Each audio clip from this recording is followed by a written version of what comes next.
Shalom Abracha. On dit que les tzadikim, même après leur mort, ils sont vivants. Ça n'existe pas. Les tzadikim qui vont mourir. Dans la vie, ils étaient vivants parce qu'ils étaient attachés à Dieu. À leur mort, ils sont toujours vivants parce qu'ils sont toujours attachés avec Dieu là-haut dans le ciel. Je voudrais, mes amis, vous dire la qualité de mon père. La qualité de mon père, il était un homme très humble, un homme anav, très humble, très humble. Vous savez, lorsqu'il rentrait à la synagogue, il essayait toujours de rentrer à la synagogue lorsque tout le monde est debout, pour ne pas que les gens se lèvent devant lui.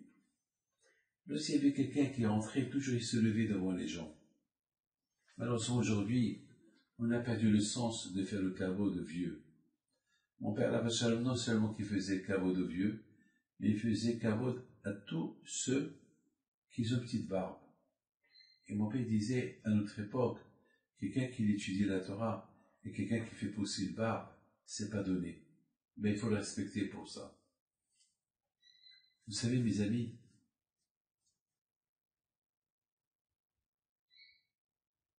il y avait une fois, on raconte sur un grand tzaddik, Rabbi Eliyahu Lopian, Alav Shalom. C'est un grand tzaddik. Une fois, avant qu'il quittait la maison, Rabbi Eliyahu Lopian, il a dit une fois devant ses invités, la Torah dit, il ne faut pas apporter des choses mauvaises chez toi à la maison. Al tavi to'eva el betecha.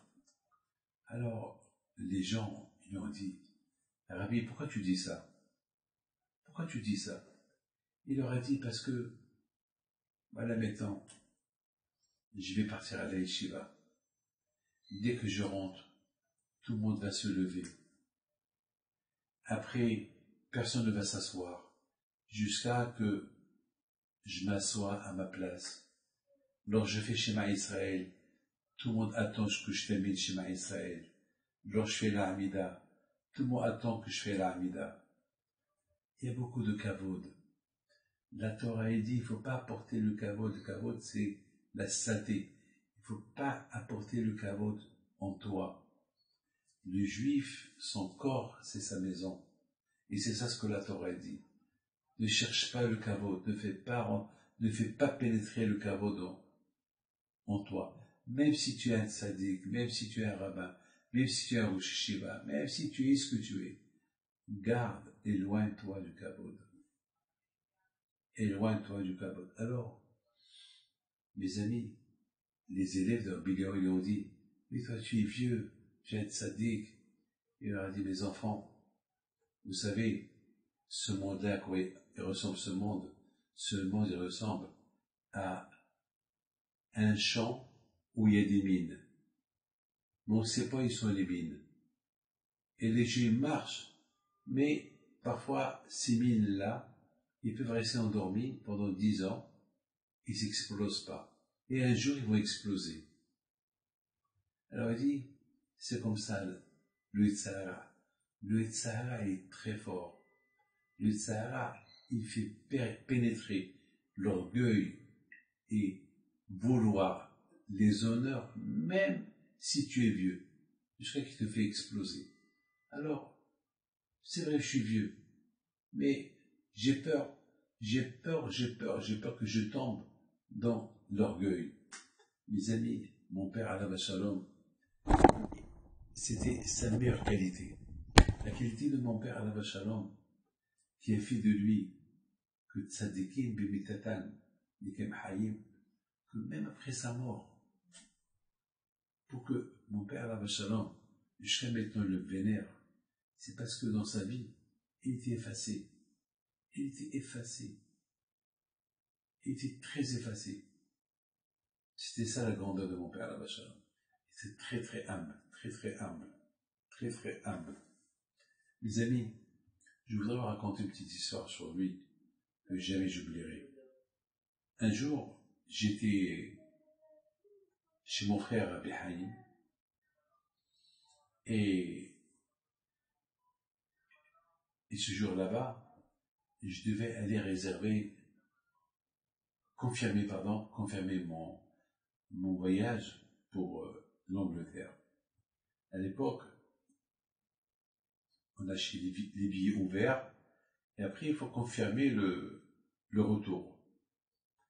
Et toujours il fallait ajouter un peu d'argent, surtout lorsqu'on va ajouter quelques jours en Israël. Donc mon père, il m'a donné le passeport, il m'a donné l'argent, il m'a donné le visa, j'avais un passeport marocain, et j'étais prêt pour aller à Tel Aviv, aller à France, pour confirmer le billet, arranger tous les préparatifs du billet, avec le billet, les préparatifs du voyage avec le billet. Et mon père, il m'a tout mis dans un sac en plastique. Et je dis à mon père, papa, je peux le mettre dans ma veste? Non, mon père m'a dit, non, laisse-le comme ça en plastique. Moi, j'étais jeune homme. Et j'ai pas voulu marcher avec un plastique comme ça dans la rue. Donc, j'ai pris le plastique, je l'ai jeté.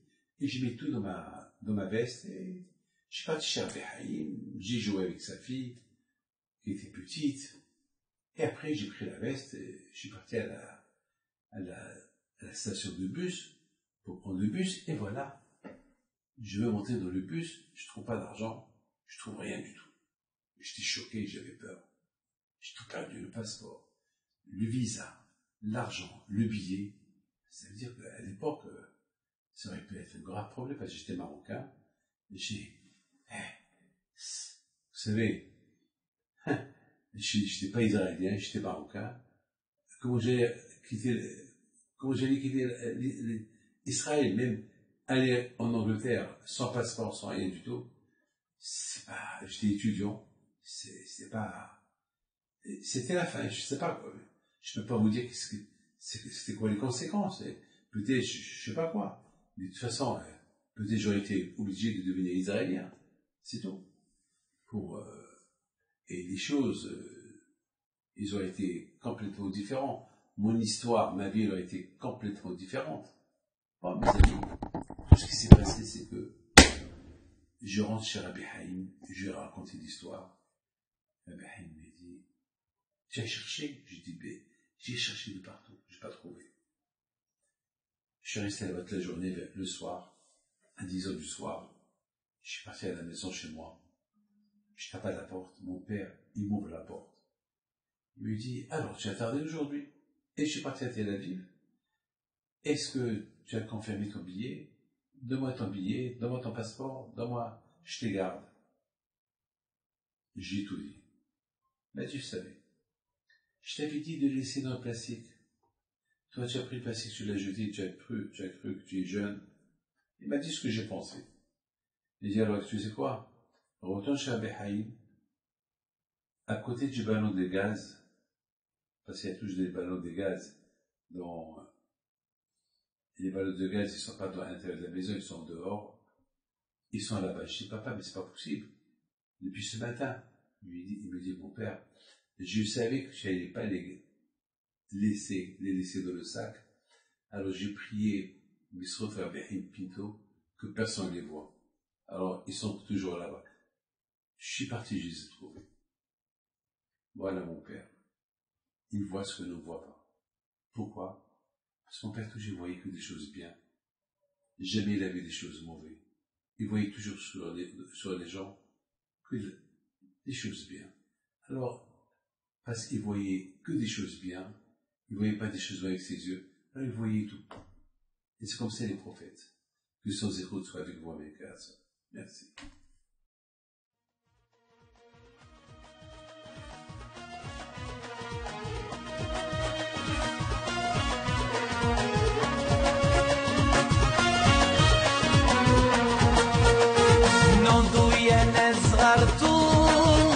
على ربي حي بنتو وقف لنا زي